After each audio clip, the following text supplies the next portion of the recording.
Olha que interessante. Macronutrientes e liberação de insulina. Ali está o carboidrato. Você ingere um carboidrato, se eu medir a sua insulina no sangue, olha como é que ela vai subir.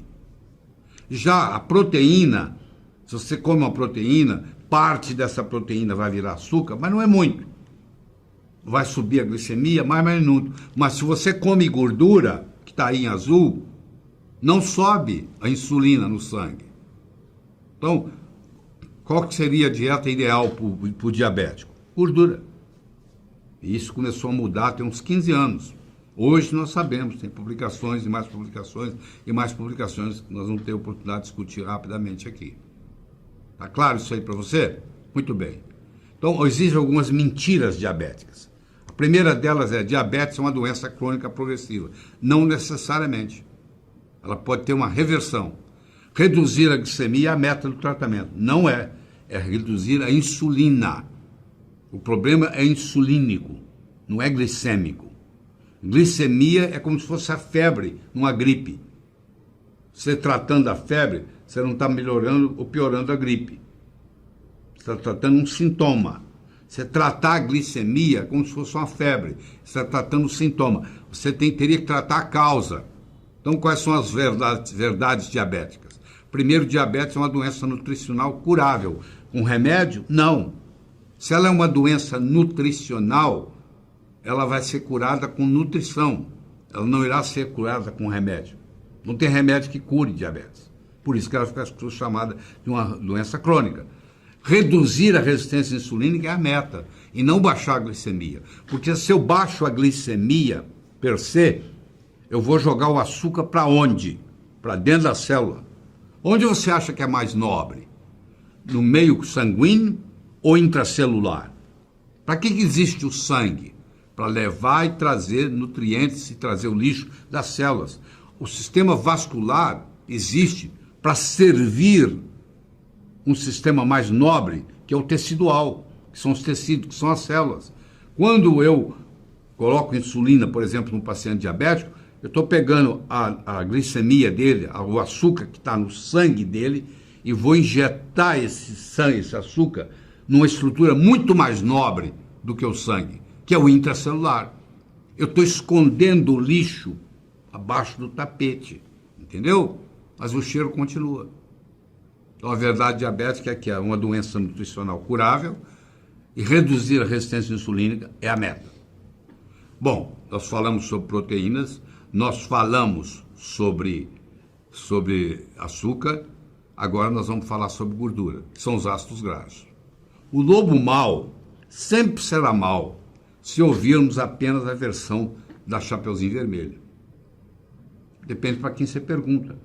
Você pergunta para uma pessoa que ganha dinheiro com esse conceito de que gordura faz mal e que colesterol é perigoso, ela vai dizer para você, ela tem que defender o ganha-pão dela. Mas hoje os cientistas sabem que, primeiro, que o colesterol é mocinho, não é bandido, e que, segundo, gordura é muito importante. Tá? Gordura no alimento não significa gordura no corpo, só para você ter uma ideia. Gordura no alimento não significa gordura no corpo. O ácido graxo esteárico, que é esse aí, é uma gordura saturada que pode ser armazenada no tecido adiposo na forma de triglicérides. Chamava-se triglicérides até poucos anos atrás.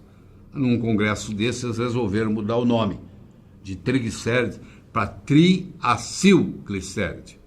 Então, você vai escutar gente falando triglicéride, você vai usar gente falando triacilglicéride. Entendeu? Os dois estão certos. A maioria continua usando triglicérides. Mas se você vê triacilglicéride, é a mesma coisa. Isso é um ácido graxo. Esses ácidos graxos se juntam no grupo de 3 com a proteína, com a molécula glicerol e formam um triglicéride.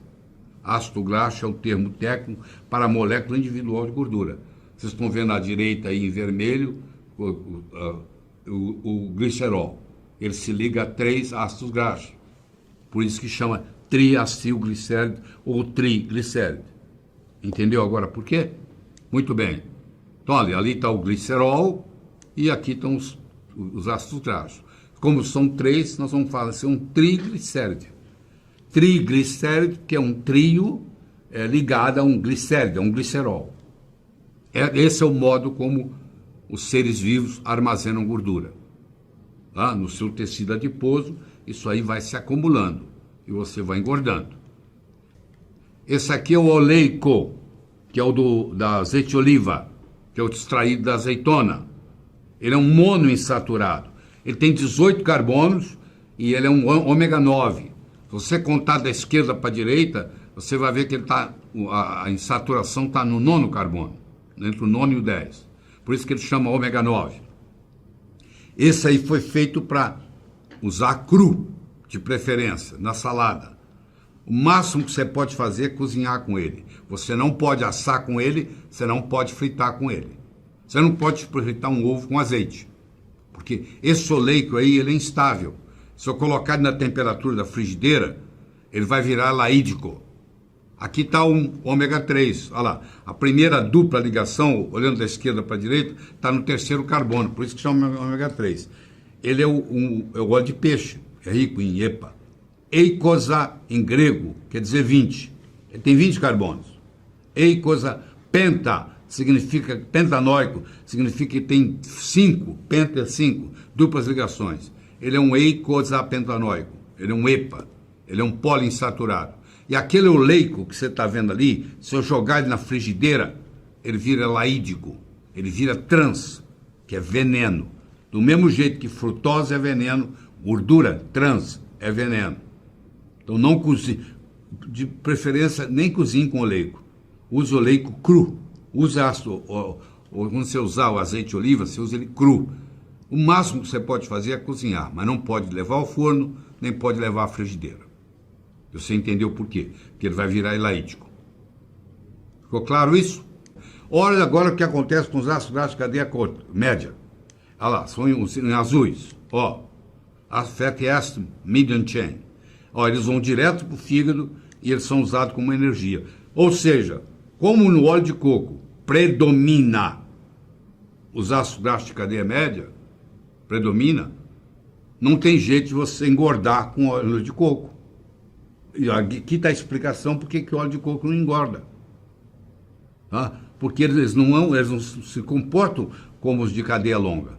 Agora, os de cadeia longa está lá, o mirístico, o palmídico, o esteárico, o araquídico, o beênico e o lignocérico.